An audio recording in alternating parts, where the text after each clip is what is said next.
Урматтуу айымдар, бул экинчи домашний тапчка. Да, бир домашний шлепканын экинчи түрү. Бул баягы мурунку мастер-класстарды көрсөңүздөр, бут кийимдердин түрлөрүн жасабадыкпы? Мастер-класстар бар да. Домашний тапочка, шлепочки, галошики деп, анан ушундай да бир шлепка жасаганбыз. Анан биягында бортиги бар дагы домашний тапочкалар жасаганбыз. Мастер-класстарды, мурунку мастер-класстарды көрүп эметсеңиздер. Мен булардын раскладкаларын эчтемкесин көргөзгөн жокмун. Болгондо сүрөт тартканын эле көргөздүм да. Эмки кадрларда көрсөңүздөр болот. Эми мен бияктан Pinterest'тен мындай сүрөттү алып, анан баягы кар, бул снегири, берде рябина деп орустардын немесинин сүрөттөрүн эле алдым да. Эми каалагандай өзүңүздөр каалагандай чымчыктын сүрөтү болобу, жаныбардын тумшугу болобу, жок мен жөн эле күл салам деп, жөн эле моундай эле тоголокторду эле уруп салсаңыздар болот да, фальцовка менен.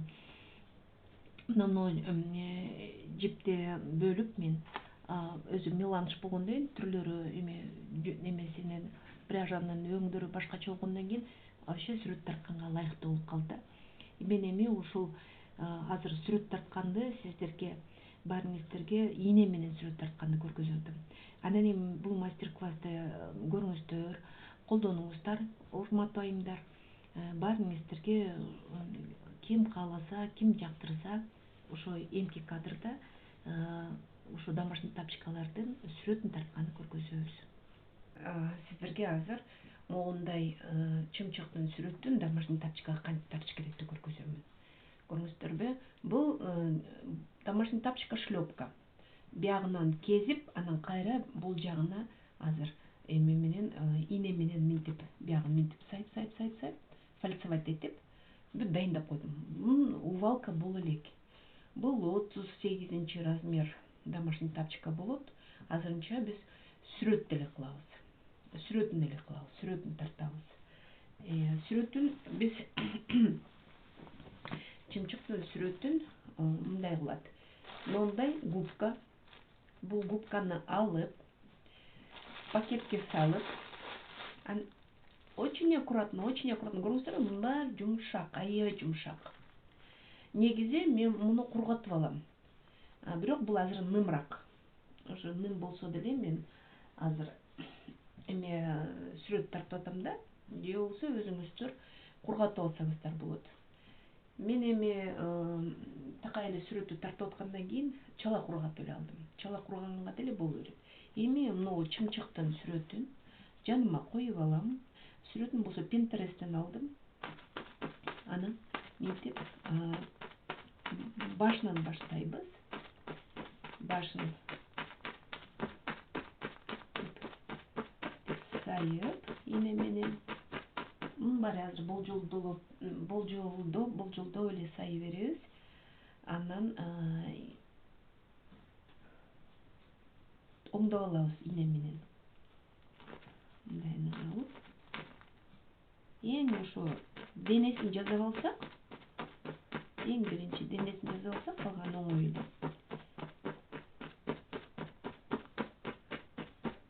Бул мына атайлап мындай ийне бар, фальцовочный ийне бар, мындай көрүнүп атабы? Мынакей. Вот ошо ийне менен эметет. Бул ийне эмне кылат? Бул нар жагына саят да, жүндү киргизет. Эми болсо биз мындай жүндүн алабыз. Бул эме мен алган пряжа. Пряжанын өзүнүн мындай кызыл-тазыл меланжевый өңдөрү бар экен. Сүрөт тартканга аябай ылайыктуу. Эми мен ошо менен сүрөт тартамын. Башын жасадык, эми денесин жасайбыз. Сүрөттү карап эле жаза бересиздер. Мен сиздерге атайлап чымчыктын сүрөтүн көргөзүп атам. Анткени мага чымчыктын сүрөтүн тарткан мындай кыйынчылык деле болбойт да. Сиздер болсо ар кандай гүлдөрдү кылсаңыздар болот, ар кандай берге сөздөр жазып койсоңуздар болот. Мисалы, апа мен сени жакшы көрөм, же мен сени сүйөм, же ар кандай эме сөздөрдү жаза берсе болот да. Жашоо керемет, ар кандай. Анан таза болбосо гүлдөрдү тартыңыздар. Ар кандай гүлдөрдү. Эми биринчи баштап көрүңүздөр, бир эле көрсөңүздөр, анан кийин кызыгып кетесиздер. Бул аябай кызык нерсе да.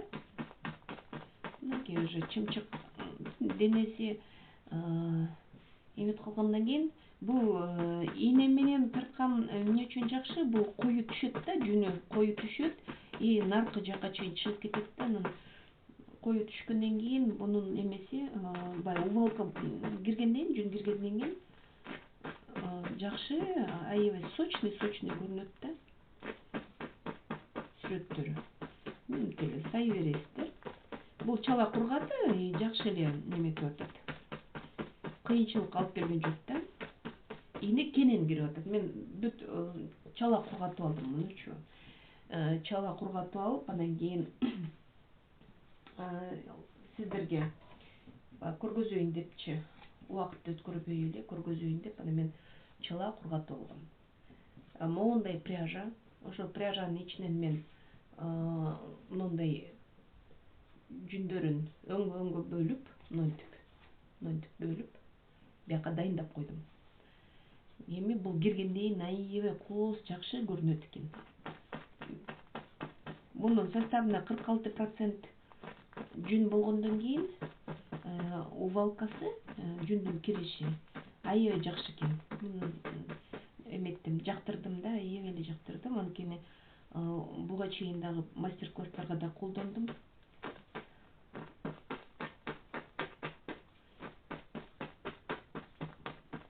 Эми жүндү 5-6 өңгө бойгончо ушундай пряжалар менен колдонуп, кооз да болот, жакшынакай да болот. Кириши да жакшы экен. Эми 46% жүн бул аябай жакшы кирет. Анан эмеси 30-дан ашык процент акрил экен. Акрил деле бул эме жакшы киргенге аябай жакшы да.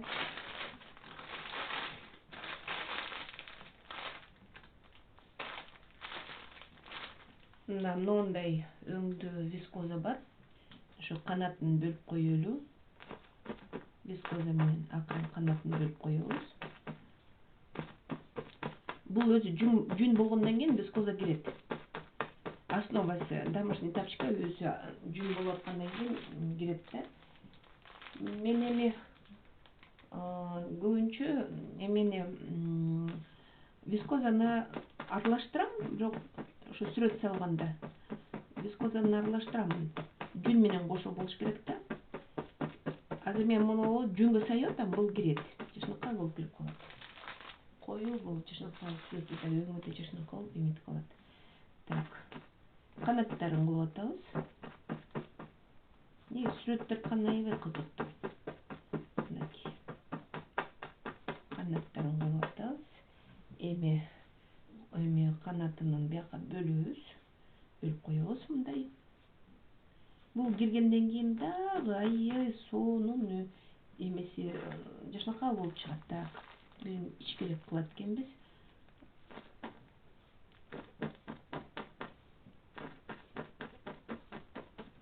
Так.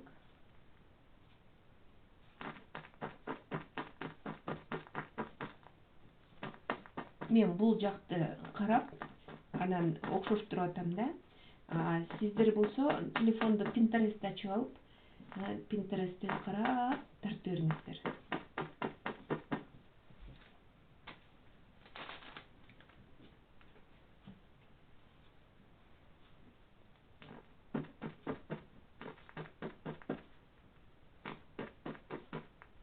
Аябай кызыктуу, аябай жакшы, сонун.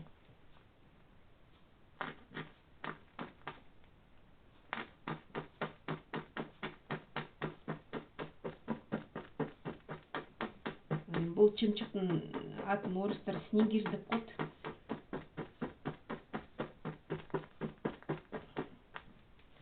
Ошо Pinterest'тен карап, баягы эмеси өңдөрү жакшынакай экен, ушуну сүрөт тартыш керек экен деп кандап алдым да.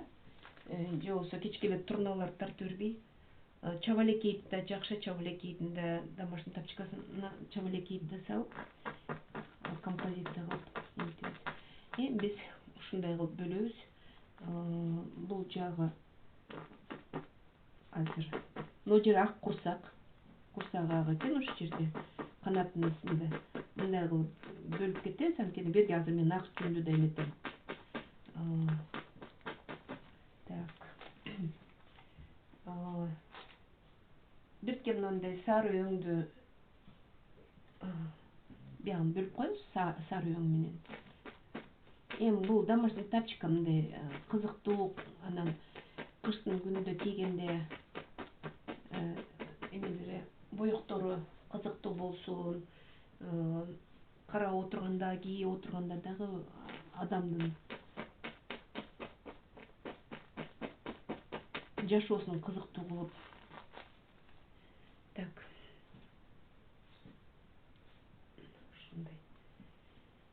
Жакараак кылып эле болуш керек. Так. Баш жагын бирке бекиттик. Анан бул жагына.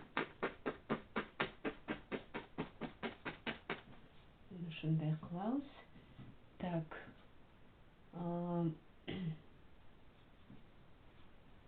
Эми тумшугу чымчыктын.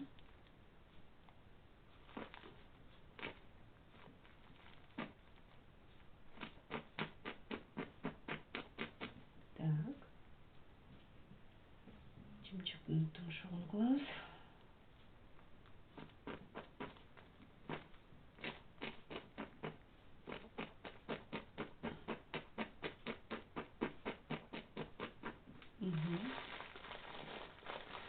Окшош келатат,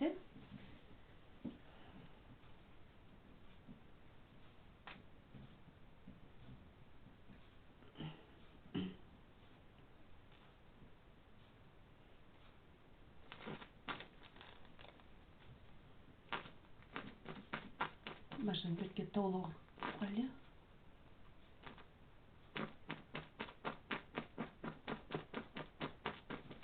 Бул киргенден кийин дагы кооз көрүнүп калат. Мынакей.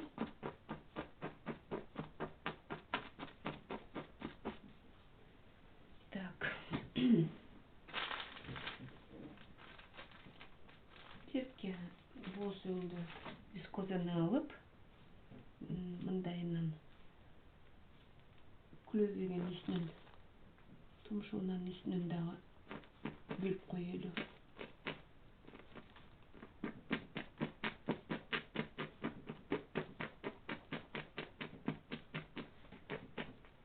Так.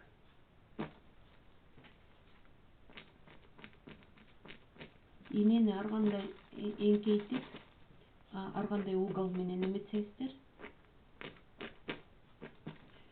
мындайынан сайып ушинтип берсеңиздер, эме бунун баары жүндөрүн баары кирет. Эми болсо, так, могу жерин бөлөбүз. Канаттарын бөлүп коебуз.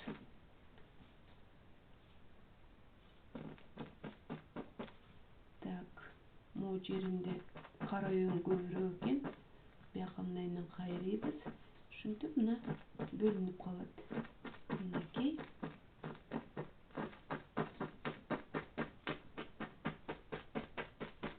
Үстүнөн да минт сайып.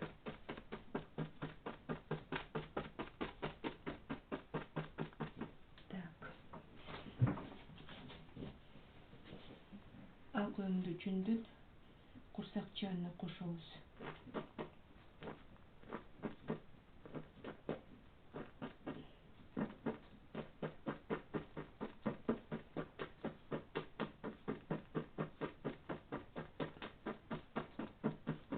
Берге жүндү калыңыраак кылып салса, анан убалка болгондо жүнү мындай бер жака чыгып калат да, тоңкуюп. Ошондо эме чымчык бери чыккандай болот.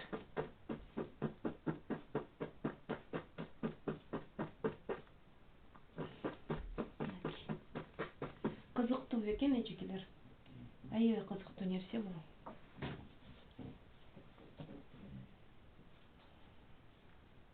Чымчыкка окшош келатабыз. Ушинтип домашний тапчыкалардын баардыгыны ушундай кооздоп бөлүп өзүнчө бир эле форма, эмеси башкача. Сүрөттөрү башка болгондон кийин башка болот. Көзүн мунун ак кылабыз. Анткени кара өңгө ак кылабыз. Анан ортосуна бир аз кара өңдү жүндөн кошуп коебуз. Бир аз эле. Тоглоктоп ортосуна салып коебуз. Так, бул көбүрөөк болуп атат. Биркеле. Так. Бир аз эле. Мынтип салабыз. Мынакей. Анан убалка болгондон кийин көрүнөттөр мына. Көзү апапак, ортосунда кара эме бар. Азыр мен көзүнө дагы актан көбүрөөк кошуп коеюнчу.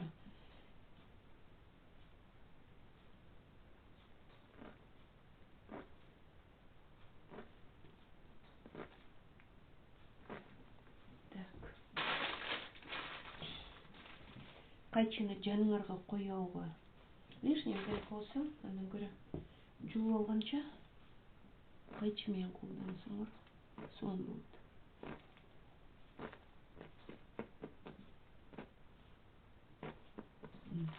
Мынакей. И муну кылабыз. Так.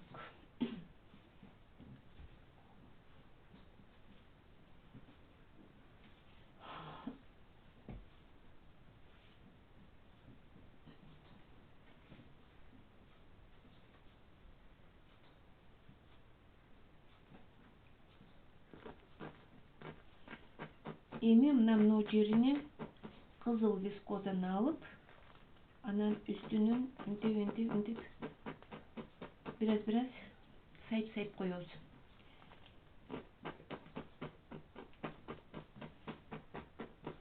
Менде кызыл вискоза бар болгон үчүн мен колдонуп атам. Жок болсо жүн менен эле иштей бериңиздер.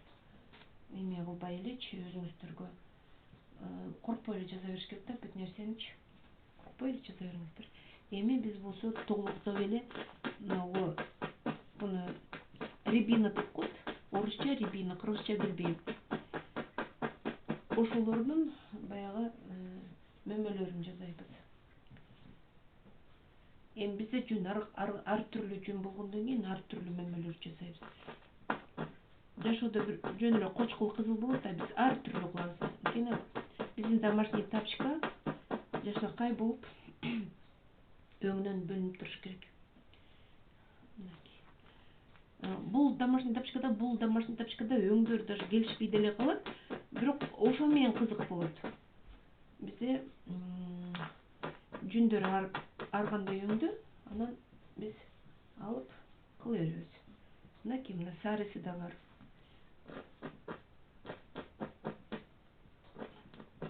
Ине менен иштеген аябай жакшы. Мындай оор көрбөңүздөр. Деп тоглоктоп алыңыздар.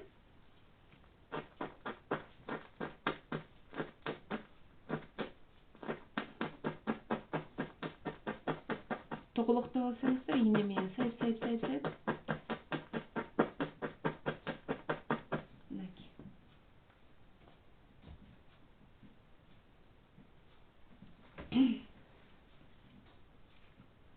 Так. Кээ бирлери чоң, кээ бирлери кичинекей. Мага тегиз орунга болбойт да. Ошон үчүн кээде жүндү азыраак алгыла, кээде көбүрөөк алгыла.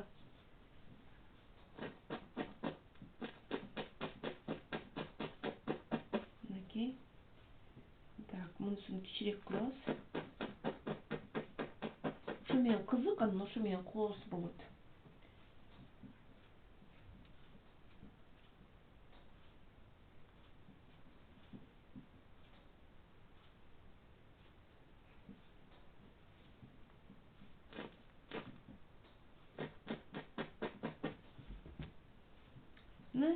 окшошуп келатат уже.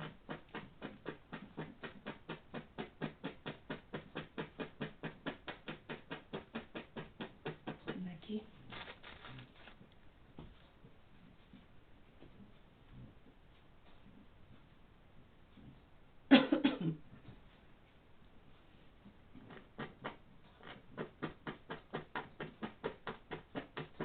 Бул киргенден кийин сүрөтүн сонун кылып көргөзөт да. Ак жүн.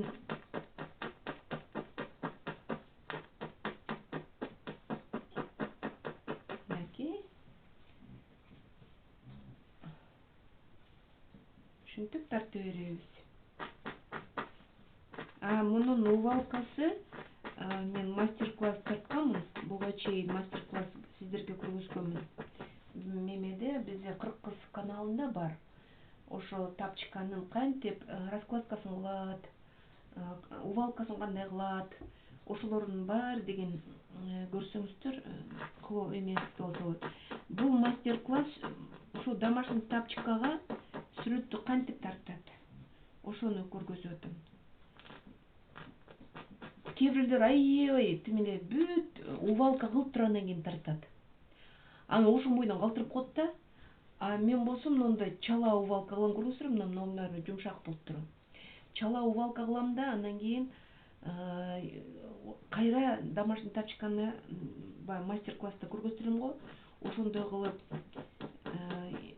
киргизем, увалка кылам, улам айландырып эметип, мынау эмелери сүрөттөр дагы бекем кирет. Канча кийбеңиздер эметпейт да, анткени жүнгө кирип кетет. Бул деле жүн да, мына азыр тартып аткан нерсебиз бул деле жүн.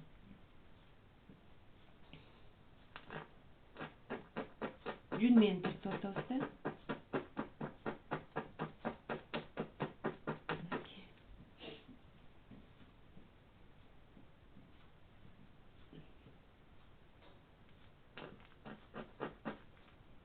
Чымчык рябина деген өзүмдүктүн эмесинде бутактарында отуруп да, рябинанын бутагында отуруп. Кышында күндүн суунда мына жерде кар жаатыр, ушундай жалбырактар, бир бутагы да композиция, өзүнчө композиция. Мына ушинтип акырындап кыла бериңиздер. Сүрөт тарткан негизи оңой эле. Биз өзүбүзгө эле оор көргөзөбүз, но тоголокторду оңой эле да тарткан туурабы. Но жалбырактар деле сай койсоңор болуп калат. Чымчыкты биягы тоголок канатын минтип чыгарып койсоңуздар деле оңой эле тартканычы. Чымчык негизи оңой. Окшоштурса болот да. Ошентип эметип бериңиздер, тартып бериңиздер. Тартып, окшоштуруп.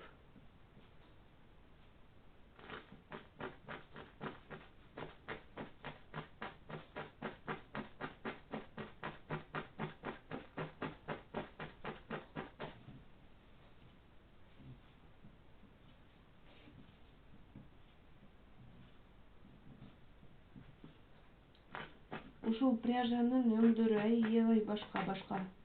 Меланж экен да. Ар кандай.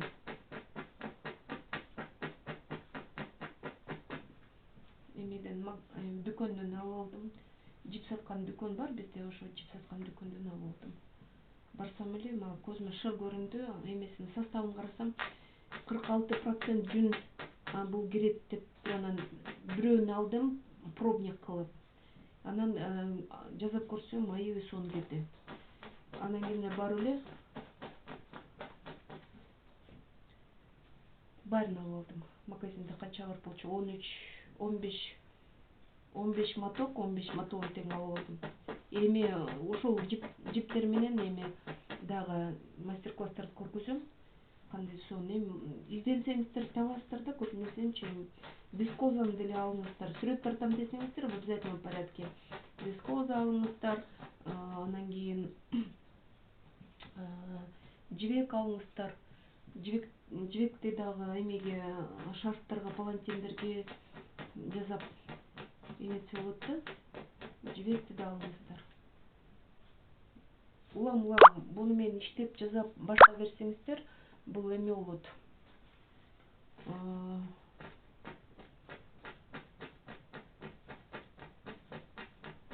Ар кандай материалдар чогула берет да. Түгөнбөй эле улам көргөн жерден эле алып бересиң. Ал үчүн бул жумушту аябай жакшы көрүш керек да. Жакшы көрүп, анан эметсеңиздер, өзүнөн өзү эле табылып калат. Керектүү материалдын баары эле өзүнөн өзү табылат. Улам жей бересиздер, жөөндү кап кылып үйгө жөн коюп коесуздар. Мисалы мен эме даже чарба жүнүнүн өңдөрүнө чейин бөлүп туруп баарын чогултуп алам. Мага керек малда барып алып иштей берем да. Меринос жүндү дагы көп кылып алып коем, жууп, дайын кылып. Анан ушундай кылып жиптерди аралаштырып, ар кандай эме полушерсть жиптер аябай жакшы кирет. Шерсть, 100% шерсть, ал эме сөзсүз кирет да.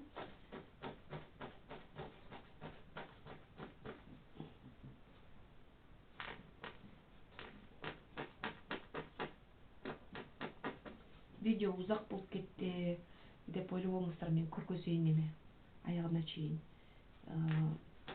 Көрүңүздөр ушу сүрөттү кантип тартат. Эми мультфильмдеги сүрөттү тартып коюш оңой эле да. Бул мультфильм эле да, мына азыр биз мультфильмдеги эле балдарга жасаган нерсе да. Балдарыңыздардын эмесине, бут кийимдерине жасап койсоңуздар, тим эле сонун нерсе, аябай сонун нерсе.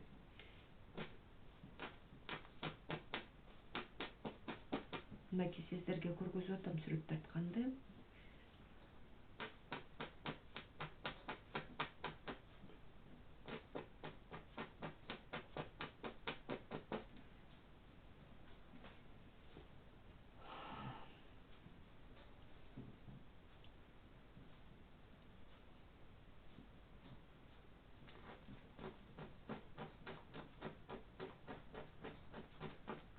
Мөмөлөрүн жасадык. Эми мунун негизи бутактары бар, бутактарын мындайынан чымчык эме бутактын үстүндө отур. Ошон үчүн ошо чымчыктын астынан биз акырын көргөзөбүз да.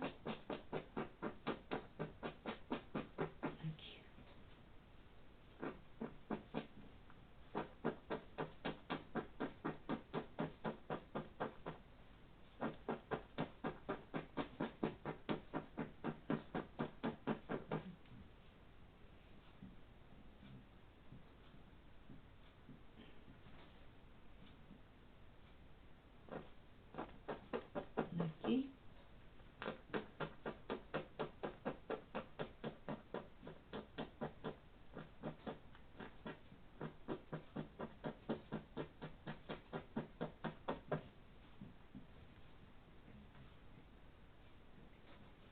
Үчүнчүсүн бияка бөлүп коебуз.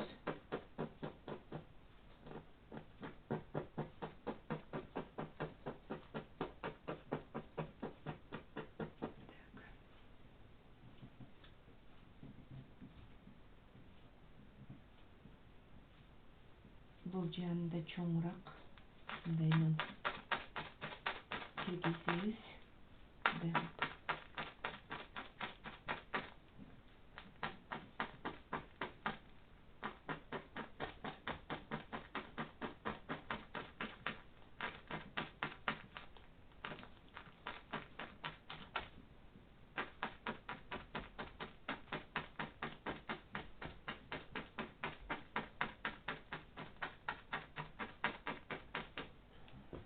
Ушинтип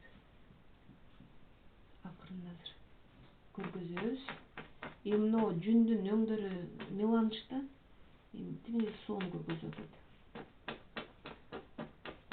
Бул жакта өң бул жакка деле келишкен жок, бирок композициясы эми окшош эле да. Эмеси көрүнүшү да аябай жакшы. Анткени меланыш да.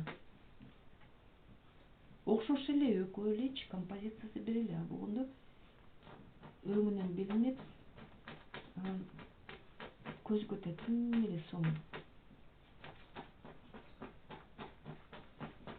Бул эмне менен иштеңиздер. Аябай жакшы да. Ошол сиздерге айтат элем, ошо Ош базарына барып алып алып, мен 30 сомдон алам Ош базарында. Издеп. Кээ жерлерде 70, 80, 60 сомго чейин. А мен ошо жүн саткан жерге барам, анан 20 алам, 30 алам деп сүйлөшөм, анан 30 сомдон алып алам. Керек нерсе да булчу. Биздин жашообузга керек нерсе. Так. Эми мынау көкөңдү жүндөн бирге сайып коелу. Анткени биз бияк фон ак болгондон кийин биз эмне кылабыз? Биз бөлөбүз көк менен. Каар деген эмени көргөзөбүз да, бул жерде каар бар деп. Андан кийин мындай жүндү алабыз. Эми бул кыш болгондон кийин жашыл жалбырактар аз эле. Жөн эле композиция кылганга эле бираз эле эметип коебуз. Анткени унутпагыла, бул кыш. Кышында жашыл жалбырактар жок. Буда тем более рябинадан болгондо немножко баягы бөлүп коебуз да. Бул жалбырак деп элечи. Унутпагыла, бул кыш, жашыл жалбырактар жок. Жөн эле ырымдап эле коюш керек.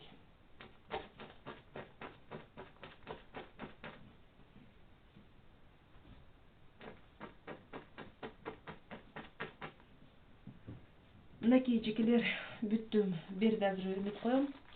Анан убалка кылам. Аябай жакшы мастер-класс. Керектүү бизге, кызыктуу. Мына чымчыктын сүрөтү. Ушинтип тартса болот. Тартыңыздар эчкелер, колдонуңуздар мастер-класс менен.